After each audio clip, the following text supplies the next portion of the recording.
வள்ளி தேவயானை சகிதராக முருகப்பெருமான் இன்னும் சிறிது நேரத்திலே சப்பரத்திலே நமக்கு இங்கே எழுந்தருளி காட்சி தர இருக்கின்றார். இந்த சூரசம்ஹார நிகழ்வினுடைய முக்கியமான நிகழ்வு, சூரனுடைய தலை விழுந்த உடனே நம்ம எல்லாம் குளிச்சுட்டு நம்முடைய விரதத்தை பூர்த்தி பண்ணிடுவோம். என்னுடைய குருநாதர் சொல்வார், சுவாமி கல்யாணம் முடிஞ்ச உடனே ரொம்ப சந்தோஷமா இருப்பாராம். அப்போ அவர்கிட்ட நம்ம போய் என்ன கேட்டாலும் சுவாமி ரொம்ப மகிழ்ச்சியா கொடுப்பாராம்மா. 6 நாள்ல விரதம் முடிக்கிறவங்க இந்த வள்ளி தேவசேனையோட சுவாமி வர்றதை பார்த்துட்டாவது விரதம் முடிச்சிடுங்க. 7 நாள் இருக்கிறவங்க கல்யாணம் ஆன பிறகு முடிக்கலாம். ஏன்னா கல்யாணம் ஆனா சுவாமி ரொம்ப சந்தோஷத்துல இருப்பார். மனுஷங்களுக்கெல்லாம் கல்யாணம் ஆகும்போது கூட சந்தோஷமா இருப்பாங்க. இல்லை, நீங்க சிரிக்கிறத பார்த்தா எனக்கு என்ன தோணுதுன்னா, ஒரு அன்னைக்கு தான்மா சந்தோஷமா இருந்தோம் அப்படின்னு நீங்க நினைக்கிற மாதிரி தோணுது. அது அவரவர் தலையில எழுதுனது, ஒன்னும் மாற்ற முடியாது. என்ன, மனைவி அமைவதெல்லாம் கணவன் அமைவதும் இறைவன் கொடுத்த வரம். இன்னாருக்கு இன்னாருன்னு சுவாமி என்னைக்கோ நம்ம கொடுத்துட்டார்.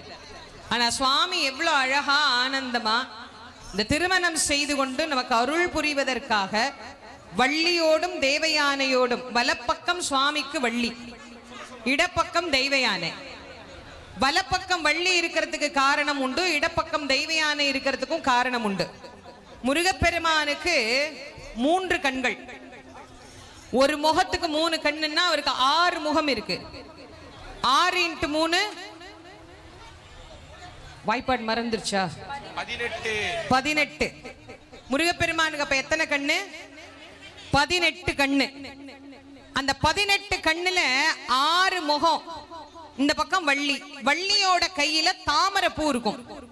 சுவாமி ஏதோ சூரனை சம்ஹாரம் பண்ணா வேலை முடிஞ்சிருச்சுன்னு நினைக்கிறோம். அவர் எவ்வளவு கருணையானவர்னு பாருங்க. சுவாமிக்கு வலதுகன் சூரியன். இந்த வலது பக்கத்துல இருக்கிற வள்ளி கையில இருக்கிற பூ தாமரை. சுவாமி கண்ணை ஒரு நாளும் மூடுறதும் இல்லை, சிமிட்டுறதும் இல்லை. முருகப்பெருமான் 24 மணி நேரமும் மலர்ந்த கண்களோட இருக்கிறார். அப்ப இந்த வலப்பக்கம் இருக்கக்கூடிய வள்ளியின் கையில் இருக்கிற தாமரை சூரியனின் ஒளிப்பட்டு 24 மணி நேரமும் மலர்ந்தே இருக்குமா. இந்த பக்கம் இருக்கிற அம்மாவுக்கு பேர் என்ன? தெய்வயானை. அந்த அம்மா கையில இருக்கிற பூவு நீலோட்பலம். அது சந்திரனை கண்டுதான் மலருமா, அது இரவில் தான் மலருமா. அப்ப இந்த பக்கம் இருக்கிற சந்திரனின் ஒளிப்பட்டு இங்க இருக்கிற தெய்வயானை கையில் இருக்கிற நீலோட்பல மலரானது மலர்ந்தே இருக்குமா. இப்ப சுவாமி 3 பேரா காட்சி தந்தா அதுல என்ன சிறப்பு? முருகனை மட்டும் பார்த்துட்டீங்க, இப்ப 3 பேரை பார்க்கணும்னு நான் சொல்றேன், காத்திருக்கிறீங்க. அதுக்கு காரணம் என்னன்னு தெரிஞ்சுக்கணும் இல்ல? 3 பேரையும் பார்த்தா வலப்பக்கம் வள்ளி, இடப்பக்கம் தெய்வயானை கையில இருக்கிற தாமரையும் நீலோட்பலமும் எப்படி 24 மணி நேரமும் மலர்ந்திருக்குமோ, அதுபோல மூவரையும் கண்டால் நம் வாழ்க்கை 24 மணி நேரமும் மலர்ந்தே இருக்கும். அது ஒரு நாளும் கூம்பியே போகாது. ராத்திரியும் பகலும் அவன் நம்மளை காப்பாத்துவான். இரவும் பகலும் அவன் தானே காப்பாத்தணும். அந்த தைரியத்துல தானே தூங்குறோம். ராத்திரி அவன் எழுப்புனா தானே எந்திரிக்க முடியும். நாம வேணா அப்பாயின்மெண்ட்லாம் கொடுத்துட்டு படுத்துடலாம். ஆனா காலையில எழுப்பி விடுறதுக்கு அவன் வேணும்ல. அவன் எழுப்புனாதான் நம்ம எந்த அப்பாயின்மெண்ட்டுக்கும் போக முடியும். அப்போ வள்ளியோடும் தேவசேனையோடும் இணைந்து சுவாமியை பார்க்கிற அந்த அழகான ஆனந்தமான காட்சி எப்போதும் நம்முடைய வாழ்க்கை கூம்பி போகாது, அது எப்போதும் மலர்ந்தே இருக்கும் அப்படிங்கிறத நமக்கு உரைப்பதற்காக அந்த அழகான ஞான மூர்த்திய, ஞான சுவாமிய இன்னும் கொஞ்ச நேரத்துல நம்ம எல்லாரும் தரிசனம் பண்ண இருக்கிறோம். சுவாமி எங்க மண்டபத்தில் இருக்கிறார். அங்கிருந்து சுவாமி புறப்பட்டு வள்ளி தேவசேனையோட நமக்கு சாயாபிஷேகத்துக்கு செல்லுவார். அதுக்கு பிறகு பக்த கோடி பெருமக்களுக்கு இறைவன் எப்போதும் போல காட்சி தந்து கருணை கடலான கந்த கடவுளை நாம் போற்றி புகழ்ந்து என்றென்றைக்கும் அவனுடைய அருளை பெறணும் அப்படின்னு பரிபூர்ணமா அவனை நாம எல்லாரும் பிரார்த்தனை பண்ணிக்கலாம்.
ஆன்மீக அன்பர்களே, எல்லாம் வல்ல முருகப்பெருமானுக்கு உகந்த தலங்கள் 6 படை வீடு. அந்த 6 படையில் 2ஆம் படை வீடு உங்களுக்கு தெரியும். தென்றலும் தேனும் சுமைமிகு களிரும் காணாரும் ஓங்கி வளர்ந்த மரமும் சந்தனத்தருவும் கடல் முத்தும் கட்டி தங்கமும் நிலைத்திருக்கக்கூடிய தமிழகத்தின் சொர்க்க பூமியில் ஒன்று என்று மக்களால் கொண்டாடக்கூடிய அந்த திருச்செந்தூர் செந்திலாண்டவருடைய திரு ஆலயம். முருகப்பெருமான் குன்றின் மீதும் இருப்பான், குமரமலையிலும் இருப்பான், விராலிமலையிலும் இருப்பான், திரு ஆவினன்குடியிலும் இருப்பான். அதிமுக்கிய விவரங்களை அனைவருக்கும் புரிய வைக்கும் பாட்காஸ்ட். பொருளாதார பல ட்ரில்லியன் ஆயுதங்களை கொள்முதல் செய்கிறது. சம்பவங்களை தேடி களத்திற்கே உங்களை அழைத்துச் செல்லும் ஸ்பாட்லைட். அங்க இருக்கக்கூடிய கள விவரங்கள் என்ன? இந்திய ராணுவம் கடந்த 5 வருஷமாவே சார் எனக்கு ரொம்ப பிடிக்கும் அவர் வர்றதுக்காக. எங்களுடைய நியாயமான கோரிக்கை. Even at the cost of stopping. பார்வையாளர்களையும் செய்திக்குள் பங்கெடுக்கச் செய்யும் மக்கள் குரல். 50 ரூபாய் எங்களுக்கு தண்ணிக்கு ஒரு தீர்வே இல்லைங்க. 10 வருஷமா எங்களுக்கு சரியான ஒரு விடிவு கிடைக்கவில்லை. 60,000 ஏக்கருக்கு தான் கேட்கிறோம், பிச்சை கேட்கறாங்க. புத்தம் புதிதாக வித்தியாசமாக பாகிஸ்தான்லயே பாராட்ட வேண்டாம், ஆனால் அதற்கு கொச்சைப்படுத்த வேண்டாம் என்று நான் கேட்டுக்கொள்கிறேன். மதத்தால் இனத்தால் மக்களை எப்படியெல்லாம் பிளவுபடுத்த முடியுமோ அந்த பிளவிற்குண்டான ஆயுதமாக இந்த மாநாட்டை அவர்கள் பயன்படுத்த நினைக்கின்றார்கள். அரசியலிலிருந்து சினிமா தனித்து இயங்க முடியாது. அனைத்தும் உங்களுக்காக. எப்போதும் இணைந்திருங்கள் தந்தி டிவியுடன். 2,62,00,000 அதிகமான மக்களின் உள்ளங்களை வென்ற தந்தி டிவியின் டிஜிட்டல் தளங்கள். 1,23,00,000 யூடியூப் சப்ஸ்கிரைபர்ஸ், 46 லட்சம் ஃபேஸ்புக் ஃபாலோவர்ஸ், 23 லட்சம் இன்ஸ்டாகிராம் ஃபாலோயர்ஸ், 23 லட்சம் எக்ஸ் ஃபாலோவர்ஸ், 11 லட்சம் தந்தி ஆப் டவுன்லோட்ஸ், 35 லட்சம் வெப்சைட் மந்த்லி ஆக்டிவ் யூசர்ஸ். அசுரபலம் கொண்ட எங்கள் டிஜிட்டல் கரங்களில் உங்கள் விளம்பரங்களை சேர்க்க வாட்ஸ்அப் பண்ணுங்க. 8939888378. Email advttanditv@dttv.in. இனி செல்லும் இடமெல்லாம் செய்தி. தந்தி டிவியின் வாட்ஸ்அப் சேனலை ஃபாலோ பண்ணினா செல்ல இருக்கும் இடமெல்லாம் செய்தி. இதோ QR கோட், இப்பவே ஸ்கேன் பண்ணுங்க, ஃபாலோ பண்ணுங்க.